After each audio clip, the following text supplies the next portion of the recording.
Welcome everyone to Already Cancelled. We talk about TV shows here. The year is 2021 and the name of the show is Babylon 5. This is season 2, episode 1. New season, baby! Episode 1 is called Points of Departure. So, full spoilers for the episode. I am Peter, of course, and joined by Tara. Hello. So we will dive into this, and a lot of big things to talk about because it's not only is it the start of a new season, it's the start of a new captain, new commander. So I'm just going to take this time to yell out the word Tregata before we move on, because before I forget the name of the ship, because we had to like triple check the name of a ship. Okay, that's going to come up in a minute. Tregata. Don't try and mix me up. Let's say I thought it was Tregati. Tregata. Illuminati. Tregati. Oh, maybe it's Tregati. Look, see when you watch the sci-fi shows and they're throwing names of planets and names of ships and all names of races and all these different things that are all made up and different. Until they've been around for a little bit and they sink in, it can be a little tough. Keep them all, and keep track of them all.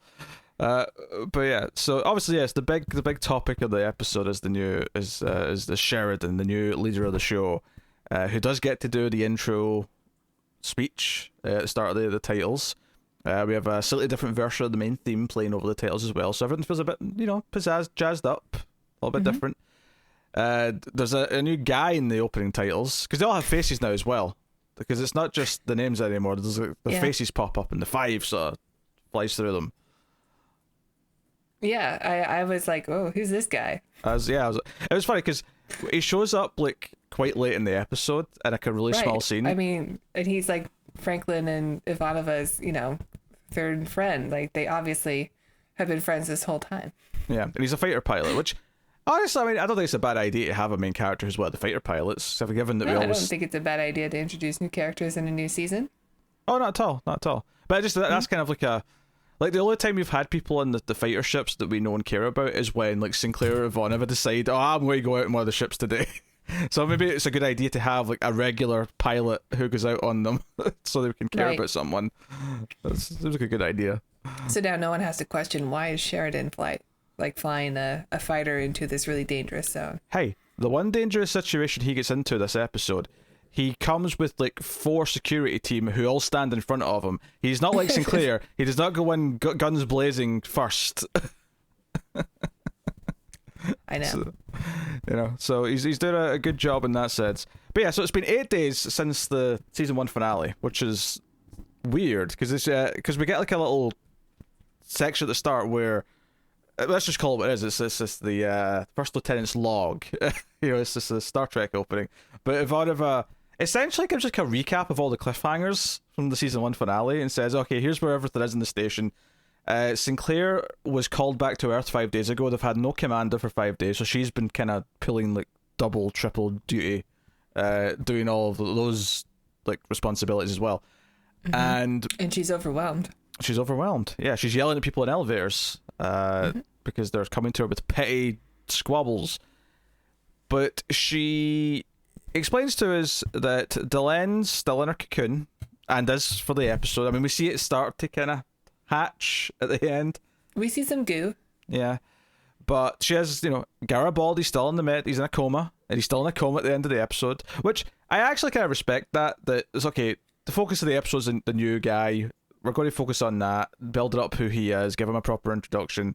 We can get to Garibaldi. Admittedly, don't get me wrong, I'm a little upset there was no Londor Jakar this episode, but... No, they said Jakar's, just gone missing. Well, yeah, I mean, but he left in the finale, so... He's just not back yet, I guess. He didn't explain, all on the Toth, he didn't explain to anyone. I mean, even to her, he didn't really say, I think maybe he said he was going back to the homeworld, but it was very vague. He was like, I've got suspicions about things. It wasn't exactly... There's a new race out there he's got to find. Yeah. A new species. Although on that subject, it sounds like the Minbari think of it as an old race, because there's something Lanier says when he's talking to Delenn towards the end of the episode, is that, that old race has returned. And it's like, oh, so the Minbari have some sort of scoop on this. So that's interesting. And we get they answer so much stuff in this episode about the war, the Battle of the Line, and it all just sort of comes out.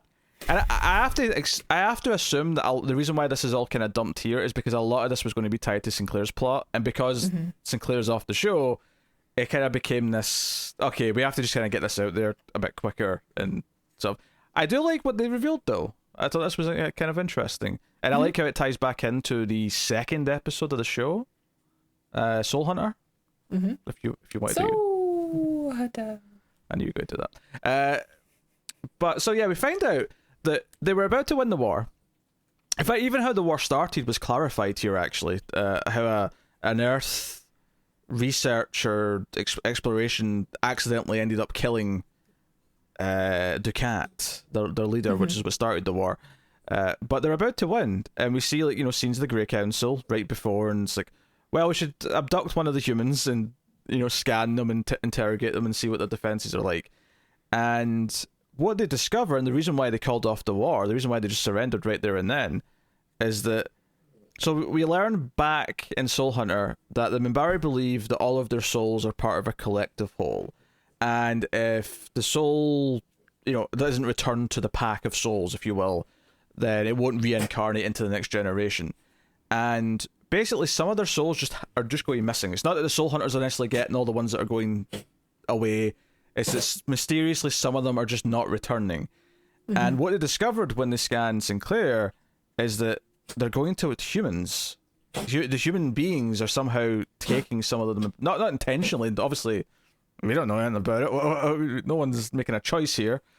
But they believe that some of their souls are in the bodies of human beings, and that's why they called off the war.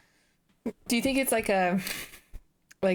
it goes into the human baby, and that determines the human's personality, or can it go into like any one? Like, I mean, clearly Sinclair is going to be someone important, right? But like, has he always been someone important, or was it because he was in the war and he just absorbed a soul while he was fighting? My instinct was that it wasn't absorbing at any time. That if Sinclair has part of the soul in him, it came from birth, and this has been happening for generations. But just because that's how it happens with them, that's how it happens with the Minbari, that's what they believe. So I assumed it was just going to be the same, but transferred, that some are going to the humans now. But this is kind of fascinating. It's fascinating. This is the reason for it. And Lanier kind of reveals all this to Sheridan and Ivanova. And yeah, it's fascinating that that Lanier would. I mean, I know he was under orders to share it with Sheridan, but Sheridan has a pretty, a not so clean relationship and history with the Minbari. In fact, they clearly hate him. Yeah, well, that's actually kind of the interesting thing they've done with his character. He's like their enemy. Well, that's what I think's interesting about this, is that they decide to just, like, instead of trying to just redo Sinclair, they've thought, oh, we'll do the interesting thing, we'll do the opposite. Because it makes sense in this universe. Like, in the beginning, when he gives the orders to go to Babylon 5, he's saying this is coming directly from the president. And so we know that the president wants to put Earth first. So why not put somebody who is a little bit more contentious in that role, so that the Minbari don't want anything to do with us? Actually, there was a little detail that they added, because I thought the same thing, but later on... Yeah, but then they added... I know you're going to say they added that, well, this came from the orders of the president who was assassinated. It was his last... Yeah. But I think that's... I don't know. I think it's more interesting that, well, at least the current president would be like, yes, let's put him in there. Maybe it says something that even the previous president was kind of like, I don't know, this Minbari stuff is a bit weird. Like, we're getting too close to them. Because that's the thing. Later on, when Lanier's talking to the cocoon, he's like, he's talking to Delenn the same way that someone would talk to a coma patient. And he says that, I didn't tell them everything, though. Of course, they don't know yet that we're going to have to, like, both sides of our spirits are going to have to unite to take on this enemy, this old enemy that's returning. So that's the idea that the only way we're going to be able to fight off this coming threat is for at least humans and Minbari to team up. So I think that's interesting, and I am kind of looking forward to Delenn interacting with, because this is the thing we found out about Sheridan, is that he basically had the one real victory in the war. He was able to kill like a really powerful fleet of Minbari ships, and Because he talks about how they had stealth tech, no one could lock on, and he came up with this plan. These bombs don't have to lock on. If you get close enough, they'll do the trick. But he came up with this whole plan with an asteroid field, and they could all call him Star Killer because of what he did, and they all have an opinion on him. Like, now I guess even Lanier, who's like super peaceful, Zen, like Buddhist monk version of an alien, is pretty rude to him. Yeah, he apologizes later, but yeah, I think this is something we're going to have to build over time. Is that them slowly starting to and even from his side, Sheridan's side, starting to trust the Minbari, because he is a very Sheridan so far does seem like a very pleasant man who smiles a lot, but he clearly does have a lot of not anger at the Minbari. That's not the right word, maybe, but yeah. Well, the Minbari were. I mean, we see them a flashback of like the Grey Council during this time when they abduct Sinclair and torture him. Like, they were bent on genocide of humanity. Like, I think they said Sinclair was the first human that they ever interacted with, technically. Yeah, which makes the war kind of ominous, right? Kind of dark and ominous. That they never even there was never a debate between a human and an Minbari. It was just, no, we just need to wipe them out. This faceless enemy up until that point. Is kind of interesting. So if there's supposed to be some sort of joining between the two in order to defeat the enemy, is that why Delenn is getting hair? Is she like cocooning into some hybrid of human and Minbari? Do you know what? That's not a bad guess. I could see that being what it was going on. Because that's the evolution. Because it's not like Lanier and everyone else is like growing hair. Ooh, what if Ambassador Kosh then is like the future where the two species have merged? Oh yeah, going back to us saying that, I speculate that he's either a human or a Minbari. What if he's both? What if he's both? Why not a little column A and a little column B? Very possible. I have no idea. No, this is my first time watching the show. I don't know where it's going. It wouldn't be because the reason why I speculated that is because it's what informs her decision to go through with this transformation. So yeah.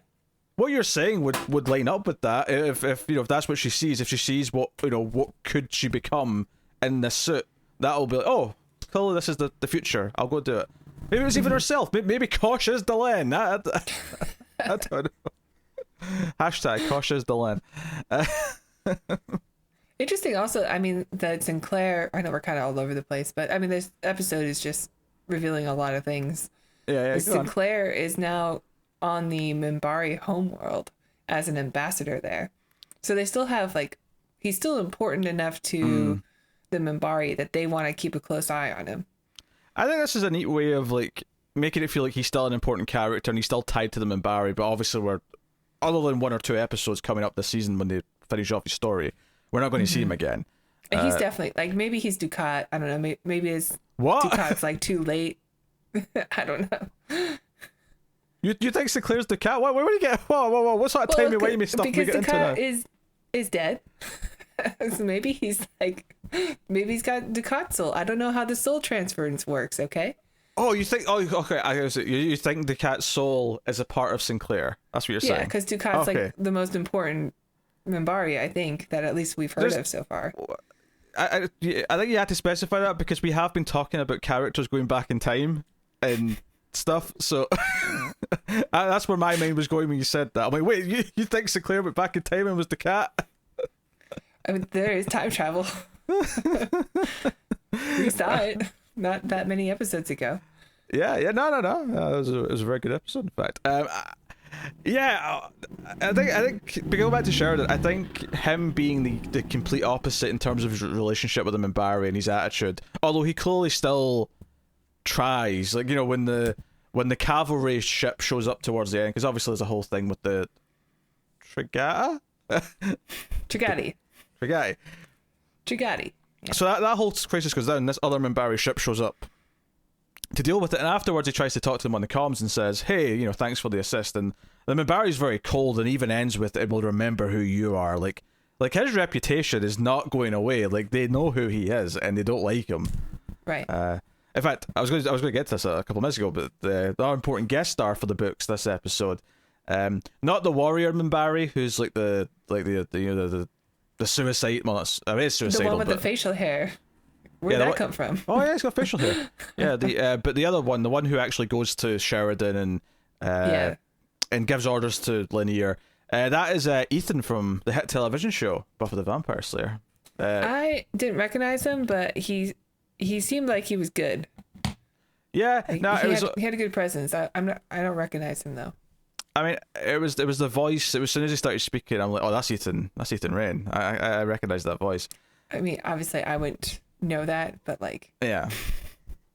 he did stand out to me as somebody who's vaguely familiar. It wouldn't surprise me if he's like he's coming back, but maybe that's why they cast someone who's that good. Who's that guy? Who's that guy? Yeah.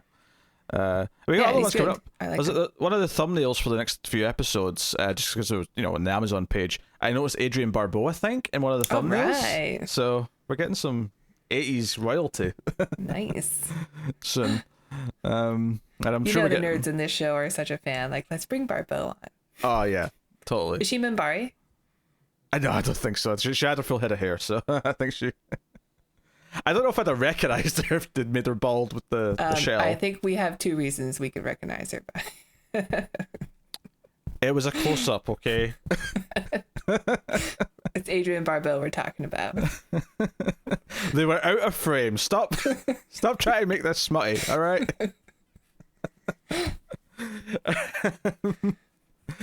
So, but I think Sheridan's an interesting character so far, and I'm not used to him yet. He is so different from Sinclair that it is a bit weird early on. Like he's got such a different demeanor, and such a different way of talking to people.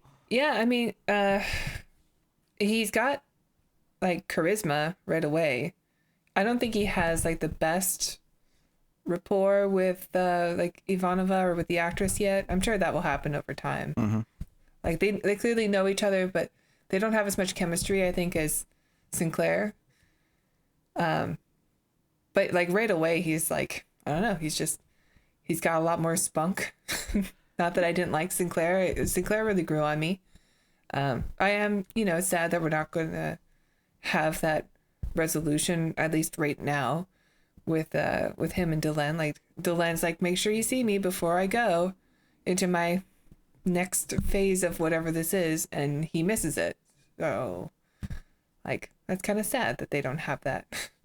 And I know he comes back for an episode or two or whatever, but just in the moment I'm sad.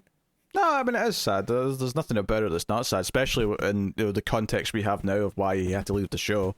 It's all sad news, but Bruce Blacklight, I know, as a likable actor. I've seen him in like he's one of those actors who gets a lot of bit roles, so it's kind of nice to finally get to see him in something where he gets to be the star. Well, I've seen Tron, and that's really the only thing I know him from. Yeah, he's in Tron 2, right? He's in the second Tron. He's in both. Yeah. Was he in both?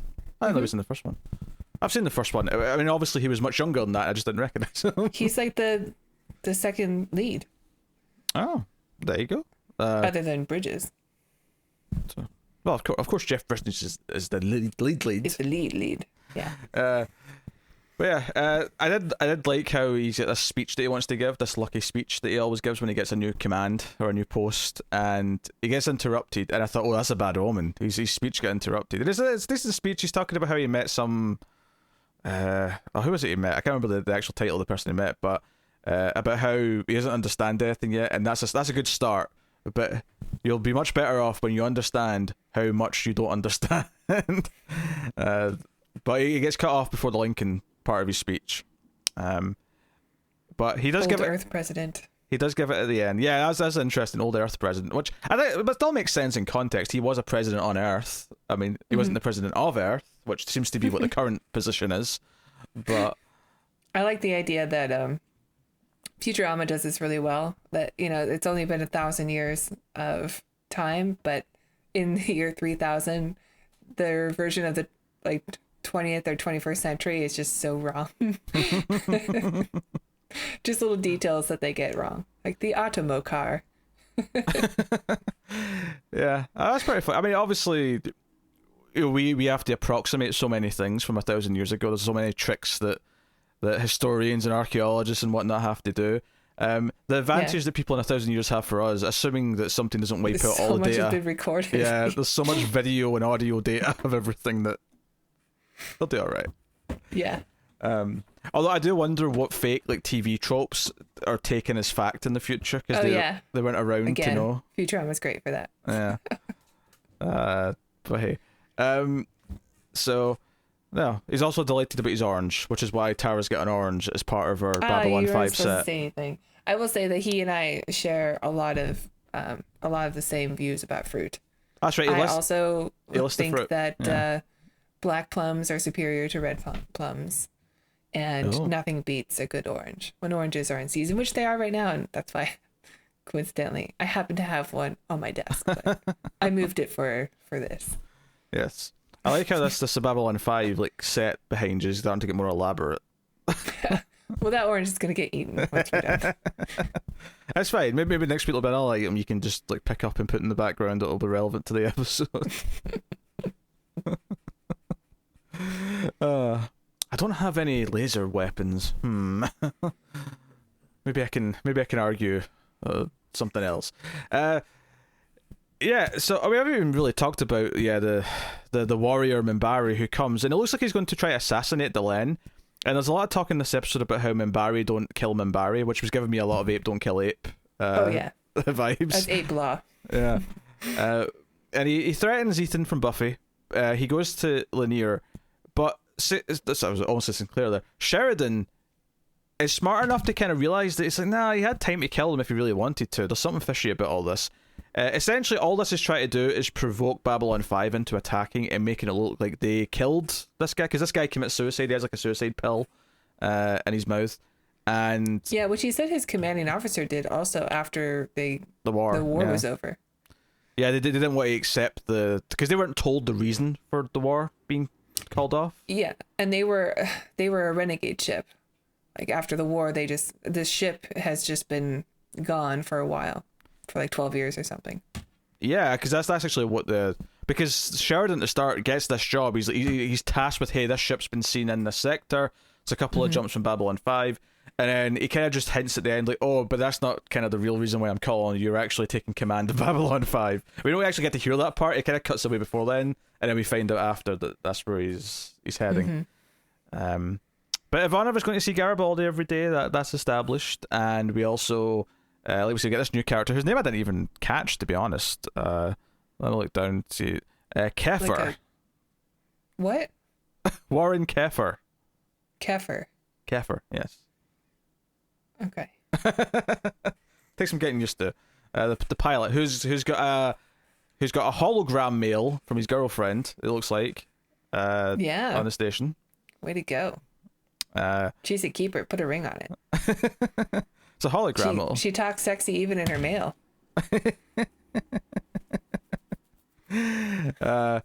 And it's actually kind of funny how we get that one scene of him, and then we see him like in the cockpit during the thing when Sheridan's saying, "No, don't fire. It's a trap to make us look like we're provoking them. Don't fire."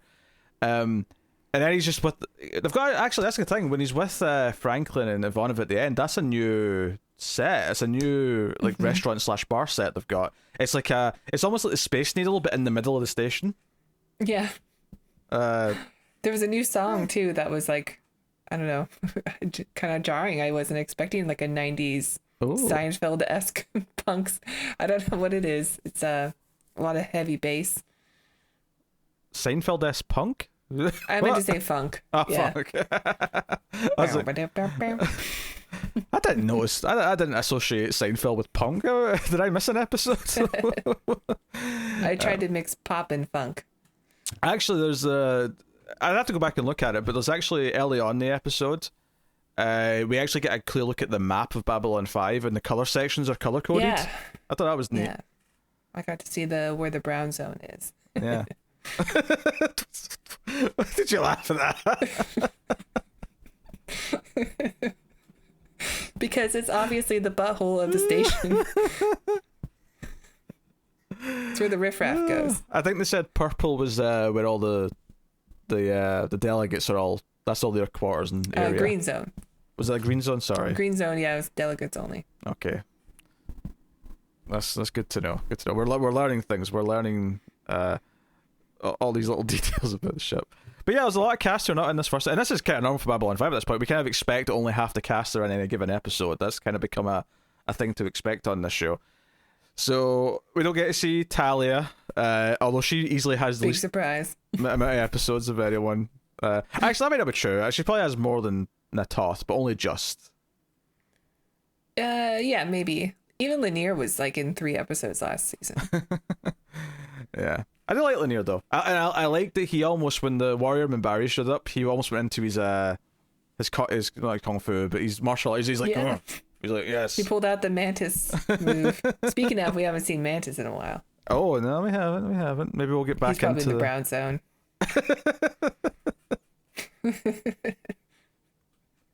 Why did they have to use the color brown? I don't know. There's two. It's a dumb joke. I'll let it go. Yes. Come back next week, folks, for more poop jokes. That's what you're here for. Oh dear. So yeah, obviously Garibaldi's still in the coma. Delenn is waking up from her cocoon towards the end, so I suspect we're going to see her in her new glory next episode. But yeah, that's the first episode back. I mean, honestly, the main purpose of this episode, other than to answer some of the stuff about the Minbari War, which obviously is super interesting from a mythology point of view, is really just to introduce Sheridan, give us a sense of him interacting with various characters, and particularly how he is with the Minbari and what the Minbari think of him. I think is the most important beat to take away from this one. Yeah, just total opposite from Sinclair as far as how the Minbari treat him.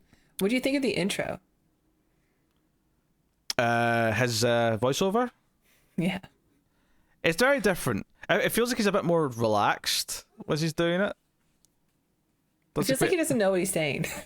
It feels like it's lacking the He's like, do I have to read this? Okay. I'm sure it'll make sense eventually. Although I did like, actually, when he gives the speech at the end, because he gives it to the empty CNC, he I never realised that the bit in the intro about our last best hope for peace was taken from this Lincoln speech, because he says that in the speech at the end, and I went, that's neat. He ties it back in. I like it. I missed that. I was too busy thinking about that delicious orange in the background. The episode ends with him walking away, like, throwing his orange up in the air and being like, yeah, I'm gonna eat this orange. This is the foreplay. Yeah, I don't know. He's got a great voice. It's very Michael Douglas-esque. I think he's good in the show. I do agree the voiceover for the intro's a bit, I don't know. It sounds like he's just kind of reading it out of a script rather than really believing what he's saying. Yeah, I don't think I think it's sci-fi. It's a new world. He's just trying to piece it all together still. Yeah. Oh, I did notice though in the intro there's a couple of different lines. They're out of order. Yeah, and I won't remember all of them, but the one key thing was it refers to the year 2259. It doesn't say the year, but he says this is the year that the Great War was upon us or something like that. So whatever war this show's getting to is starting this season, by the sounds of it. Yeah. So, hype. Get hyped, everyone. Whoop. Get hyped. And I'll try and remember Kefir's name for... Do you know what? I love how I spent so much trying to remember the name of that stupid Minbari ship, and it barely even was a fact. It didn't really matter what the name was. I mean, we're kind of scatterbrained on this because we're just trying to get to all the new stuff. But I mean, it was a good episode. I really did enjoy it. Yeah, I'm excited for the new direction. I'm sad for the storylines that we have lost. Mm-hmm. But what you gonna do? Yeah. People seem to love this character, so I'm excited to love him as well. Yeah, and it is definitely it's not as obviously as an exciting episode as some of the peaks from last season, but that's just inherent because it's an introduction. We're getting a new character. But I will just reiterate, and I know Babylon 5 is going to do a lot of this from what I've heard, but I do love that the whole soul thing is like, oh, that was introduced in episode 2 and it's not been mentioned since, and then here it's important again. I kind of like that. I like that they sprinkled a little seed, and now it's like, oh, that actually is way more meaningful in this episode because you brought up how they view the afterlife and souls way back in episode 2, like 20 episodes ago. Yeah, that's the thing. Like anything in the show can come back at any point.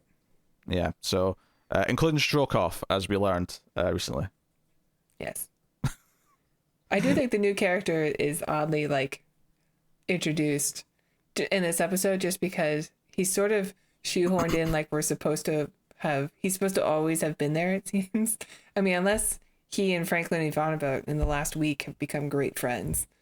Oh, you mean Somehow. Kefir? You mean Kefir? Yeah. I was talking about Sheridan. I was like, what? Yeah. No, Sheridan has a full introduction and backstory and all that, but this character is just like, yeah, I've always been here. Yeah, Kefir, he reminds me of like any high school show. Buffy's an example, obviously, but any show like that Yeah, where... but Buffy does it differently. I'm thinking more of like the Brady Bunch that added on the cousin character or something. Oh, sure. In like the 6th season to jazz it up again. Or I was thinking more like in high school shows where suddenly a character who's in one of the classrooms while the students will suddenly be like a important character for the episode, but we've never seen them before. But you just presume they've always been there because, that's one of the kids in the school, whatever. That's kind of what I was thinking with this. Like, he's always been there as a pilot. But... I was thinking of more of like when Itchy and Scratchy introduced, like, I can't remember the name of the Poochie? dog. Poochie? Poochie. Yeah. Whereas they try to like, oh yeah, this dog, ratings have been down. We just gotta jazz things up a bit. Poochie had to go back to his home planet. That's when they wrote him out. Which, I probably would have remembered that anyway, but that's fresh in my mind because there was an actor on The Expanse who got accused of some not pleasant things and had to be written off at the end of the 5th season. And everyone was kind of like, okay, how are they going to do it? Is he going back to his home planet? Like, what's he going to do? They did a decent job with it, actually, all things considered. But it was people were cracking jokes about him going back to his home planet. So yes, if you want a modern sci-fi show that's very worth your time and probably appeals to a lot of sensibilities that Babylon 5 does, I think Expanse is a great recommendation for everyone if you've not been watching it. There's got one more season to come. Season 5 just finished, and it's all on Amazon Prime. Go check that out. That's your recommendation for the week. But yeah, I guess that'll pretty much do us then for the Season 2 premiere. Looking forward to see what comes. So you can, of course, like and subscribe, all that stuff. Get us on the Twitters at mailed_fuzz for channel updates. And, I know we always say like and subscribe, but it does actually help a lot on YouTube because YouTube kind of values those things and will share us out to more people if you do. Tara, would you like to tell them about Patreon? Yeah, if you enjoy our reviews, please check out our Patreon page. It's patreon.com/MildFuzzTV. And if you donate as low as $1 per month, you will get access to bonus episodes for other shows we do. And if you donate $5 per month, you will get access to these Babylon 5 reviews 1 week early. So be ahead of the curve. Yes, thank you. Did you say carp? Yeah, I don't know. I was like, is that maybe carp? He said carb, and all I heard in my head was do do do do do do do. That word is tainted. That word is tainted. All I can see is Larry David slowly walking up his stairs when he didn't get his wife's medicine that he was supposed to go get, and he's going to be in so much trouble, and the music plays out as it goes to credits. One of the best endings of that episode. Anyway, yes, thank you very much once again. We always appreciate it. Keep watching TV. Keep watching Babylon 5. Just don't give away the home world.